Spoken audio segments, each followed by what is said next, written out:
এবার বাড়িটা কার?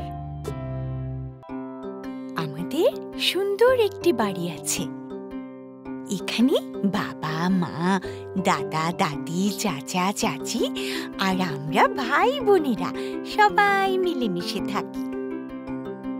এই বাড়িতে আমাদের সাথে বাস করে আরো অনেকে, যেমন চড়ুই, ময়না, মুরগি, দোয়েল, কবুতর, মৌমাছি, বিড়াল আর গরু।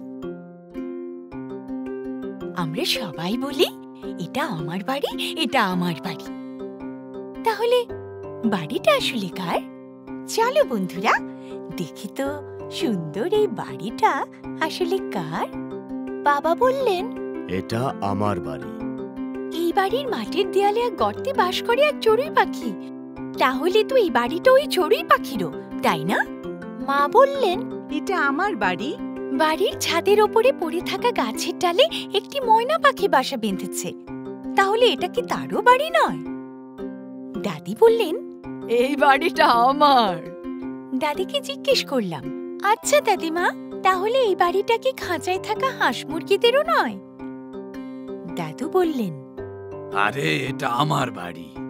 দাদুকে বললাম, দরজার ঠিক উপরে দোয়েল পাখির বাসা। আচ্ছা দাদু, তাহলে এটা কি ওদেরও বাড়ি নয়?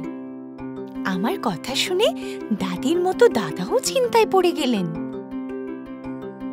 এবার চাচা এগিয়ে এলেন, বললেন, এটা আমার বাড়ি। চাচাকে জিজ্ঞেস করলাম, ওই গাছের শাখায় বাসা বেঁধে বাস করছে যে কবুতরগুলো, এই বাড়িটা কি তাদেরও নয়? আমার কথায় চাচাও চিন্তায় পড়ে গেলেন। চাচি বললেন, এটা আমার বাড়ি।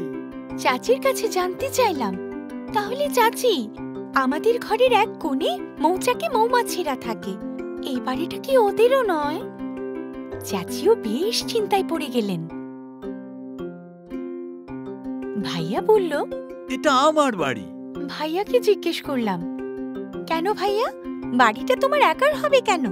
ইঁদুর মেরে যে বিড়ালটা আমাদের অনেক উপকার করে, সেও তো এই বাড়িতেই থাকে, তাহলে এ বাড়িটা তারও নয় কেন?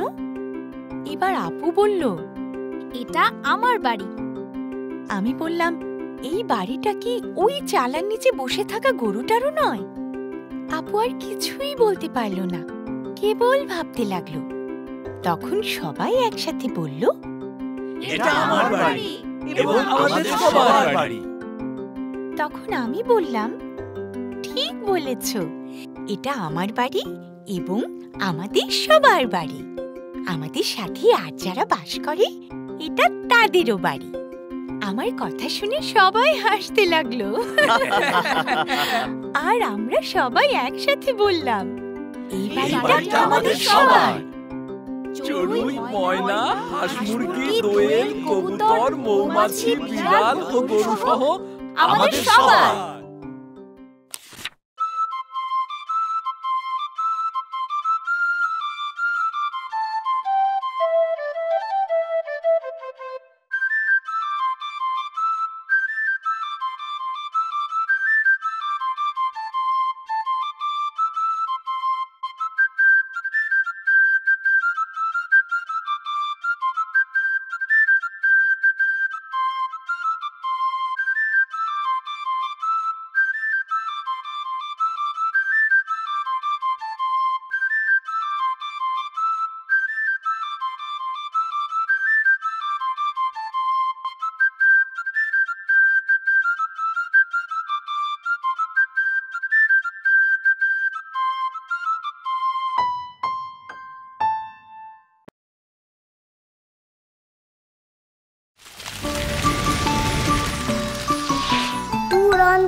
ফেসবুকে ফলো করো এবং ইউটিউবে সাবস্ক্রাইব করো দুরন্ত টিভি।